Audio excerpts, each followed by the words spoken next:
Welcome to our main news on Loyola Television. To present it, I'm Clement Mwanza. The headlines. President Edgar Lungu says he is a Democrat and will always respect the will of the people. The National Biosafety Authority has destroyed products imported into the country containing genetically modified organisms. South Africa, which had one of the world's earliest and strictest lockdowns, has announced a further easing of coronavirus measures. Former Chipolopolo #1 goalkeeper Kennedy Mwene says he no longer wishes to play for the national team. And now the news in detail. President Edgar Lungu says he will not go against the decision of the Zambian people in next year's presidential elections.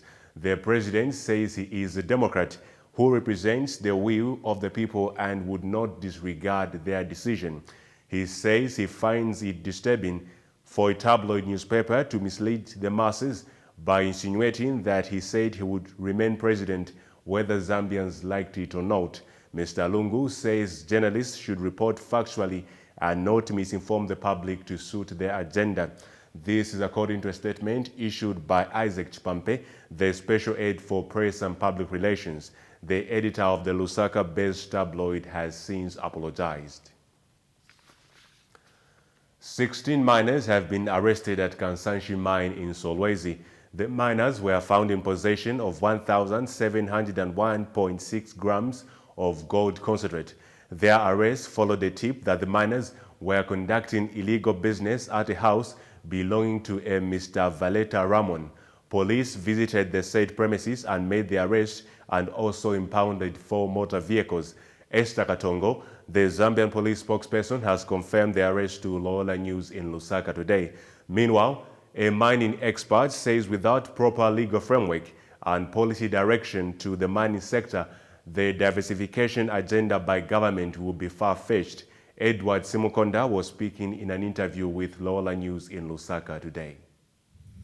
We only don't have copper. We've got other high-value minerals that we have in our country. You know, the gold, the cobalt, and the 3Gs and so on. Without incentive from government, it's a little bit tricky. So if we can have some kind of support from within the government of supporting the small-scale miners, because if you look at the cost of cobalt, look at the cost of gold, look at the cost of tin, look at the cost of tantalum compared to the copper that we've stuck to, it doesn't really make any sense. Doesn't make any economical value. The copper is way too below par as compared to the other minerals, the way they're being sold at the world market. We must change our mindset.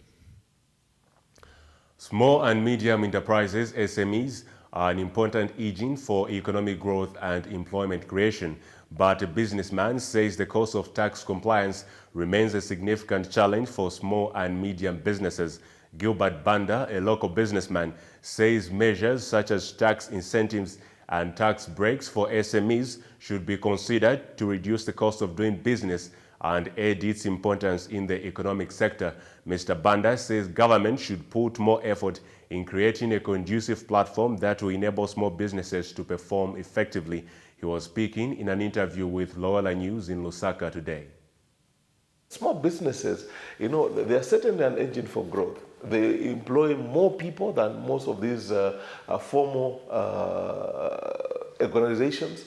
But so small business, I think it's time that, you know, we did beyond lip service, but begin to do tangible, practical steps on how do we empower our people? What sort of investment do we make in small businesses so that, you know, a lot of people begin to benefit from government policies and government incentives. So I think, you know, government needs to do more. They're doing something, but they need to do more to make sure that, you know, small businesses are protected, small businesses are given the platform and the space for them to be able to, you know, bring out what they know how to do best. Zambians are hopeful that the government will re-energize all the country's key sectors of the economy as the Minister of Finance gets ready to unveil the 2021 national budget this month. The country has suffered a number of economic shocks this year owing to several factors such as the debt burden, energy deficit, climate-related shocks, and the COVID-19 pandemic. Lusaka-based financial analyst says he looks forward to hearing policies which will stabilize the mining sector. Mambo Hamaundu says the mining sector has taken prominence in discussions around the state of the economy and its ability to bring stability. He says the mining sector has not reached its peak, thereby offering many opportunities for growth. Mr. Hamaundu adds further that the 2021 budget should strike a balance between debt servicing and discretionary expenditure in order to follow growth in all the identified key sectors. The biggest challenge that we face is that of our level of indebtedness. So as we look forward to the budget, it's really a question of seeing how the aspect of debt will fit in the whole picture, and how much will remain, for investment in other sectors. I also want to hear what the minister perhaps will be talking of in terms of our policies on the mining sector, because again the mining sector is taking prominence in discussions around the state of our economy vis-a-vis their ability to produce. I think it has been hampered. There are a number of companies which are indicating that they could go under care and maintenance, or they have legal challenges and so on and so forth. So the mining sector is not really at its peak. So I expect to hear the Minister of Finance make pronouncements that will somehow support or help stabilizing or bringing back to life the mining sector. The National Biosafety Authority has destroyed an estimated value of 90,000 kwacha worth of products containing genetically modified organisms. The products came into the country without prior authorization and had been subjected to risk assessment to ascertain their safety. The affected stores where the products were seized include game stores at Manda Hill and Cosmopolitan Mall, as well as Spar Superstore Twin Palm, Crossroads, Mumba and Foxdale. Sandra Lombe is the communications officer. We have destroyed the GMO products that were seized in Lusaka because they came into the country without prior authorization from the NBA. The Biosafety Act number 10 of 2007 gives us the mandate to seize and destroy without compensation any GMO or a product of GMO that is not accompanied at the time of importation, transit, exportation, release, or placing on the market, or otherwise by a permit or other prescribed document. We now take a break. Join us for more stories after this. Don't go away.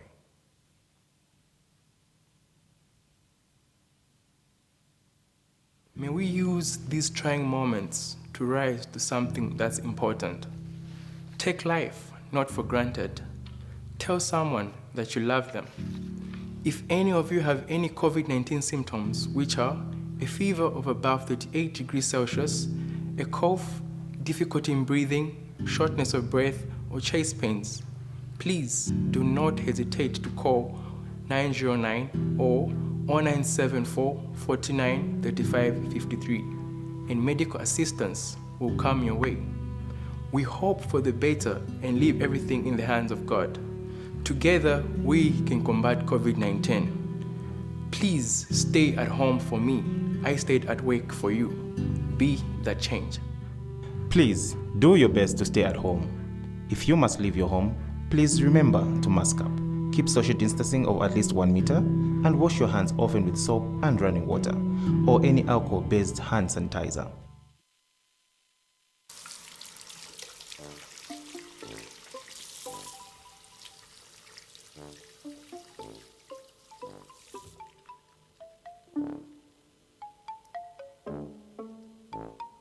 Habib, where do you think you're going? Stay out my way. I'm going to play football with my friends, and there's nothing you can't. Silence! You think this is funny, eh? You can get the deadly coronavirus. The gorilla virus? No, the coronavirus. Do you know what will happen when you do? Do you? Huh? What will happen? You will bring the coronavirus home and then infect everyone. Mommy will be sick, no more jollof rice. Huh? Daddy will be sick, no more going out to see movies. Oh no! Not the movies, no! Even worse, the government will come and take Mommy and Daddy away. You're just making it up. No, I'm not. Yes, you are. See for yourself.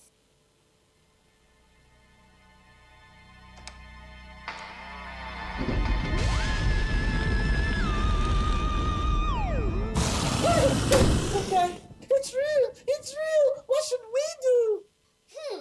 The coronavirus for now, always wash our hands with soap and water so we can prevent it from spreading. Boo! Stay home, stay safe from all of us at Ant Hill Studios.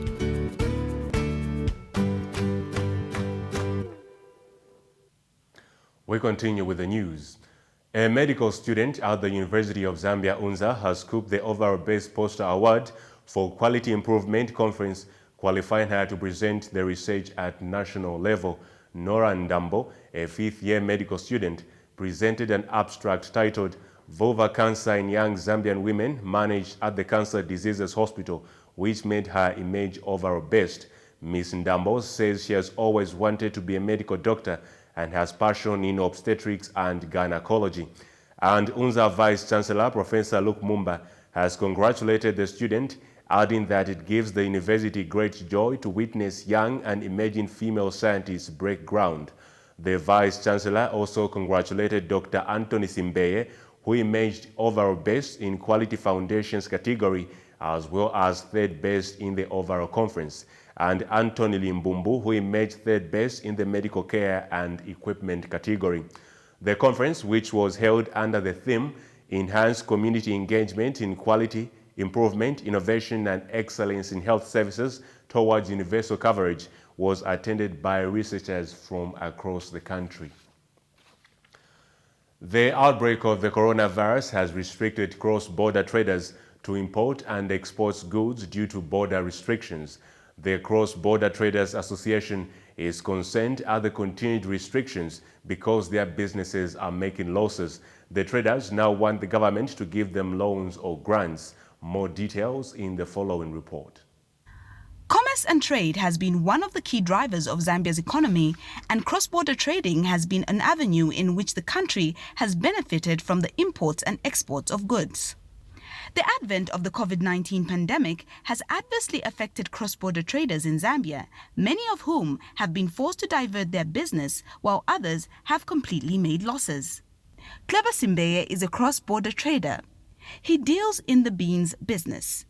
We have been experiencing challenges in terms of, because as we export beans from outside the countries, from Tanzania, so now there we exchange with dollars.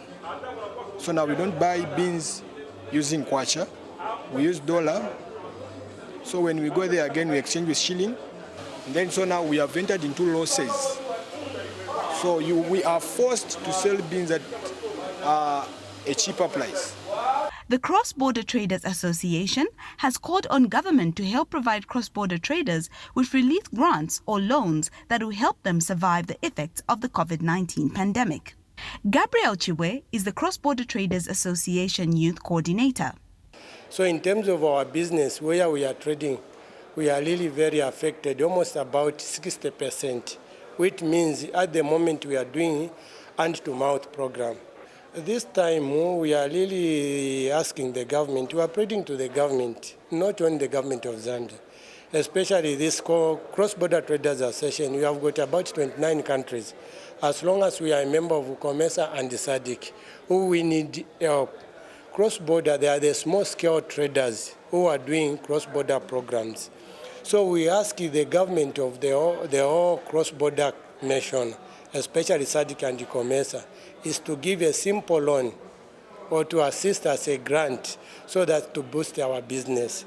There have been continued calls for Southern African heads of state to reopen borders to facilitate cross-border trade between regional citizens. Mokasibuku, Loyola News. We take another break, and coming up, the Mozambican Civil Aviation authorities say only airlines from 6 countries have agreed to resume operations. South Africa, which had one of the world's earliest and strictest lockdowns, has announced a further easing of anti-coronavirus measures. United Nations to hold virtual General Assembly meeting. These and many more stories, stay tuned.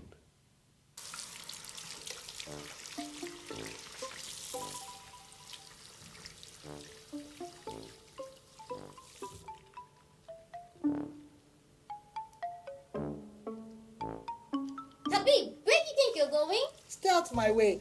I'm going to play football with my friends, and there's nothing you can. Silence! You think this is funny, eh? You can get the deadly coronavirus. The gorilla virus? No, the coronavirus. Do you know what will happen when you do? Do you? Huh? What will happen? You will bring the coronavirus home and then infect everyone. Mommy will be sick, no more jollof rice. Huh? Daddy will be sick, no more going out to see movies. Oh no, not the movies, no! Even worse, the government will come and take Mommy and Daddy away. You're just making it up. No, I'm not. Yes, you are. See for yourself.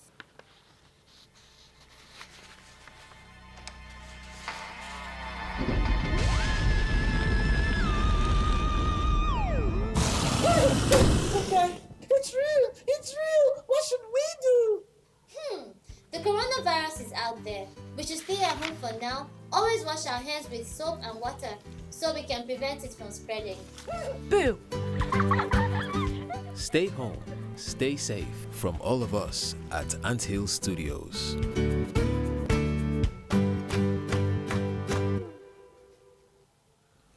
Coronavirus disease, COVID-19 pandemic, has upended lives of children and their families. While the health sector buckles, borders closed, businesses and schools shutter. As COVID-19 spreads, so was misinformation, fueling discrimination and stigma.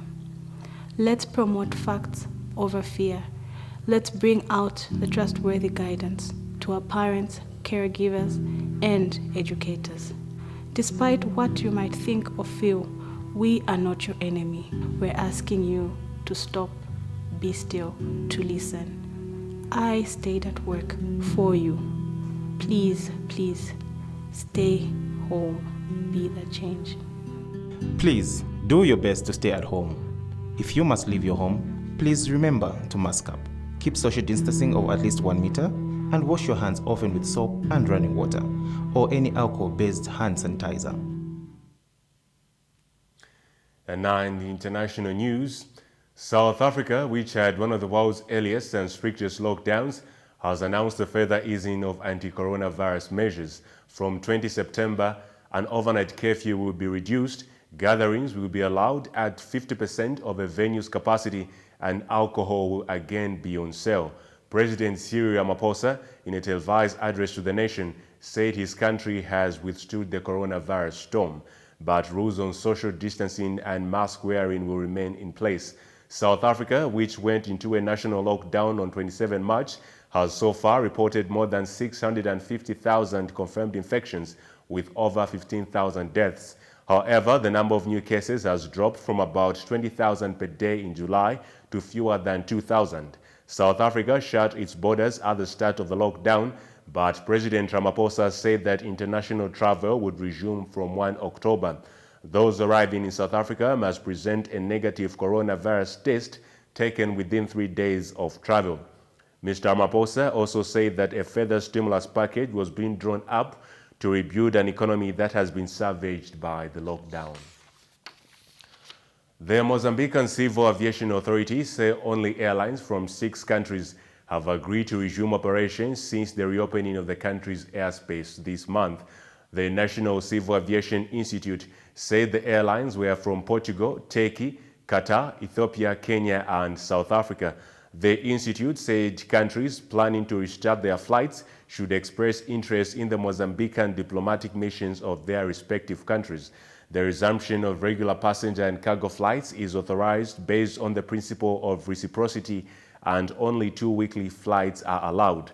International passengers must have proof that they tested negative for COVID-19 in the last 72 hours, according to guidance by the institute issued this week.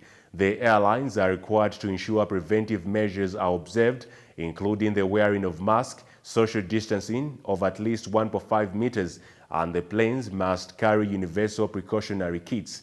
The airline crew should also undergo state-supervised mandatory quarantine for up to 24 hours. The planes, passengers, and cargo must be disinfected before disembarking, the guidelines say. The United Nations General Assembly in New York City is one of the biggest international gatherings of the year and requires massive security to keep the dignitaries safe.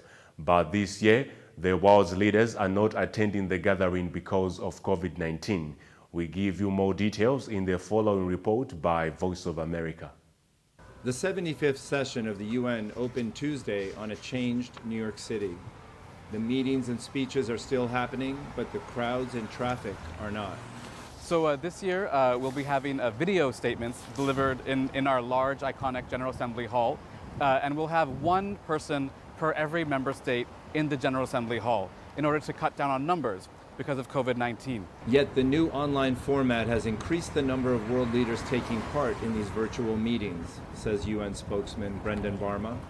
So actually this year, because it's virtual, we're actually seeing bigger numbers of world leaders that are going to address the General Assembly. So this year we have around almost 120 heads of state that will be giving addresses via video message. Also around 54 heads of government, which includes prime ministers. So we're definitely seeing larger numbers. In the past, we would have had around 70 to 80 heads of state briefing in person, and this year it's almost 120. New Yorkers who live nearby the UN building have mixed feelings about the absence of foreign visitors this year. I live in the neighborhood and I've been living here for about 5 years, and it's very busy, and also it feels a little bit dangerous at night. So I'm really happy that this time UN is not in session, they just do it virtually. It's actually a big event here, and it's kind of exciting to see people from all over the world coming here to try and help make the planet a better place for everybody. I also feel bad for the small businesses in the area. While New York City has largely curbed the pandemic with restrictive social measures, a full economic recovery could take years, say experts. A study by a civic group, Partnership for New York City, says 1/3 of the city's small businesses, or some 77,000 employers, will likely vanish because of the lack of economic activity. The UN General Assembly, with thousands of international participants, could have eased the city's financial burden, but not with this year's online format. The United Nations is right down the block. Normally, there are hundreds of people who are here for breakfast, happy hour, lunch, and dinner, so it will affect our bottom line. On the other hand, New Yorkers will not miss street closures and block-long lines of cars stretching through parts of Manhattan, which normally happen when the General Assembly is in session. I like the fact that there'll be less traffic and congestion. The absence of that familiar UN bustle is one more indicator that COVID-19 has not been conquered. But I also think it's a kind of sad reminder that the whole world has been put on pause. I'm hopeful it'll come back next year. Aaron Fedor for VOA News, New York. President Donald Trump has contradicted a statement by the Director of Centers for Disease Control and Prevention on his administration's timeline to provide Americans with vaccinations against the coronavirus and on the effectiveness of masks. Meanwhile, Democratic presidential nominee Joe Biden laid out his vaccine plans if he wins the November election. Voice of America's White House correspondent Pasi Widukaswara has the story. A coronavirus vaccine will be available in limited supply sometime between November and December, the director of the U.S. Centers for Disease Control and Prevention told lawmakers Wednesday. But he said it won't be widely available for the American public until much later. I think we're probably looking at late second quarter, third quarter, 2021. Just hours later, President Donald Trump contradicted his own expert. I think he made a mistake when he said that. It's just incorrect information. And I called him, and he didn't tell me that, and I think he got the message, maybe confused, maybe it was stated incorrectly. No, we're ready to go immediately as the vaccine is announced, and it could be announced in October. America's response to COVID-19 is a key issue in the November presidential contest, and Trump has said a vaccine could be ready by Election Day. Trump also contradicted the CDC director's statement that masks are proven effective and may provide more protection than a vaccine. In a town hall anchored by ABC News' George Stephanopoulos Tuesday, Trump said the coronavirus would disappear without a vaccine, claiming the nation would eventually develop herd immunity. Herd immunity occurs when a sufficient percentage of a population has become immune, reducing the likelihood of infection for individuals who lack immunity. The only way you achieve herd immunity without a vaccine is that the virus does it all by itself. Then the virus has to infect many, many people and make many, many people sick, put them in the hospital, and we would have many deaths of people of all ages, children, young adults, and of course, many older people and people with chronic illnesses. No, we wouldn't want that. Seeking to draw a contrast with Trump's approach to combating the pandemic, on Wednesday, Democratic presidential nominee Joe Biden laid out his plans to develop and distribute a vaccine if elected. They include a detailed timetable for when people will get the vaccine, clear delineation of priority of populations to get the vaccine, a specific means and mechanism for shipping and storing vaccine at appropriate temperatures. 2 of those vaccines, if they're come forward, they have to be stored and shipped at 70 degrees below zero. The division of responsibility at every level of government has to be clear. And I will provide the leadership necessary to carry out that plan. As some Americans begin mailing in their ballots ahead of the November election, a recent ABC News Ipsos poll showed 65% of Americans disapprove of Trump's handling of the pandemic. Patsy Widakuswara, VOA News. Fires burning in California are the largest on record. In Washington, experts say climate change is making fires worse in the American West. We monitor the Voice of America VOA for details. As record-breaking fires burn across the western United States, President Donald Trump remains skeptical that climate change is a factor. Here he is Monday at a meeting with California officials. It'll start getting cooler. You just watch. I wish science agreed with you. Well, I don't think science knows, actually. Yet science has been sounding the alarm about climate change for a long time, says University of California Merced wildfire expert Leroy Westerling. We've been doing modeling and simulation for years now that indicates that these really severe, widespread fire seasons are coming. And we're seeing that emerge in real time. Wildfires need dry plants to burn, and climate change is increasing the supply, he says. Studies show the West has warmed over the last century, and warmer air dries things faster. That means even a normal year would be drier. But these have not been normal years, he says. We had a drought for 5 years earlier in the 21st century here that was unprecedented in probably the last 1,000 to 1,200 years at least. And warmer weather is melting the West's water reserves in the mountains. The region relies on winter snow accumulation to provide long-lasting water supplies, says wildfire expert Jessica Holofsky with the U.S. Forest Service. We're seeing more precipitation falling as rain rather than snow. The snowpack isn't lasting as long with the higher temperatures, so it's running off earlier in the season, leaving less water when the dry summer months arrive. And warmer, drier conditions have helped tree-killing beetles multiply. All this has left roughly 150 million dead, flammable trees standing in California's forests alone. But Holofsky says humans share the blame for the fires. Smaller fires used to happen naturally, which thinned out the forests. we have suppressed fire very effectively since World War II. That means there are more fuels now than there used to be. And so when fires do occur, there's more fuel to burn and they're more severe. Plus, more people are living in areas that are prone to burn. So when fires do break out, they're more destructive and more costly. Conditions will get worse as the planet continues to warm, Holofsky says. There's going to be more fire. You know, a kind of ballpark is maybe 2 to 3 times the annual area burned in the future. Scientists say this year's record-breaking fire season is just a taste of what's to come.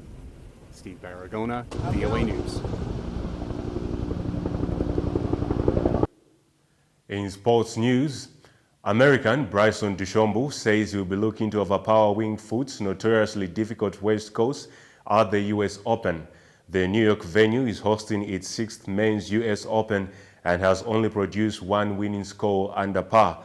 The big-hitting DeChambeau, ranked 9th in the world, believes he can make birdies even if he misses fairways as he bids to win his first major. DeChambeau, who turned 27 yesterday, said his ultimate goal is to be able to drive the ball 400 yards in the air so he can drive the greens every week. England's Tommy Fleetwood says he is prepared for an absolute grind at the Mamaroneck course. Every single country in Africa has applied to FIFA to access a grant through the world governing body's COVID-19 relief plan. A FIFA spokesperson has told BBC Sport Africa that 54 African member associations have applied for grants. Formally approved in July, the FIFA fund is marking $1.5 billion available to its 211 member associations and 6 confederations. On Wednesday, FIFA announced that it believes the coronavirus pandemic has cost the global football economy an estimated $14 billion. FIFA has revealed that over 150 countries have already applied for the grant scheme, meaning Africa represents around a third of the countries to have made such a request. Former Polo #1 choice goalkeeper Kennedy Mwene says he no longer wishes to play for the national team. Mwene, the former captain, says he does not want to be embroiled in the politics of football at the football house. He was part of the 2012 AFCON winning team, but says he wants to stay back until the Football Association of Zambia puts their house in order. Mwene maintains that he still has many more years to play active football. There will be always football politics, especially when we talk of African football. There is a lot of football politics. So for me, I think I don't want to engage myself in all those things, no. But for me, when they they asked me the same question, am I still available for the national team? For me, I told them, we'll see, I have to make a decision. But at the moment, I'm a bit busy. I even told them there's a lot of youngsters who are coming to Ford. And I've been with the national team since 2004. I've been up and down with Sundowns now, up and down in Africa national team. The league here is waiting. I cannot say I won't play completely for the national team, but there's things they need to fix. The association, they need to fix a lot of things. So for me, I think at the moment, no. It's about the love of the game. Sometimes, you must listen to your body. When the body says, I'm tired, you are tired. I can be 36, but the way I'm feeling at the moment, I think I can push for another 3 years. So, yeah, another 3 years. I told someone just now, I said, I cannot stop playing now. When a striker who's 40-year-old is a top scorer in Zambia, James Chamanga, I'll never stop playing football now. Mwene's decision has ruled him out of the crucial 2022 Cameroon Africa Cup of Nations qualifiers set for November 2020, where Zambia is involved in back-to-back fixtures with Botswana. Born on 11th December 1984, Mwene is a Zambian footballer who plays for South African Premier League Soccer League club Mamelodi Sundowns as a goalkeeper. Mwene has been on many occasions captain of Zambia, and he is Zambia's most capped player, having represented the country 120 times. And that sporting item brings us to the end of the news, but before we go, here's a look at the stories that made headlines. President Edgar Lungu says he is a Democrat and will always respect the will of the people. Mr. Lungu says he will not go against the decision of the people in next year's presidential elections. The president also says he remains president and that if anything happened to him, his constitutional successor, Vice President Inonge Wina. The National Biosafety Authority has destroyed products imported into the country containing genetically modified organisms. The products were imported without prior authorization and had not been subjected to risk assessment. The products belong to game stores and spa. South Africa, which had one of the world's earliest and strictest lockdowns, has announced a further easing of anti-coronavirus measures. From 20 September, an overnight curfew will be reduced, gatherings will be allowed at 50% of a venue's capacity, and alcohol will again be on sale. President Cyril Ramaphosa, in a televised address to the nation, said his country had withstood the coronavirus storm. Former Polo #1 choice goalkeeper Kennedy Mwene says he no longer wishes to play for the national team. Mwene, the former captain, says he does not want to be embroiled in the politics of football at the football house. He was part of the 2012 AFCON winning team, but says he wants to stay back until the Football Association of Zambia puts their house in order.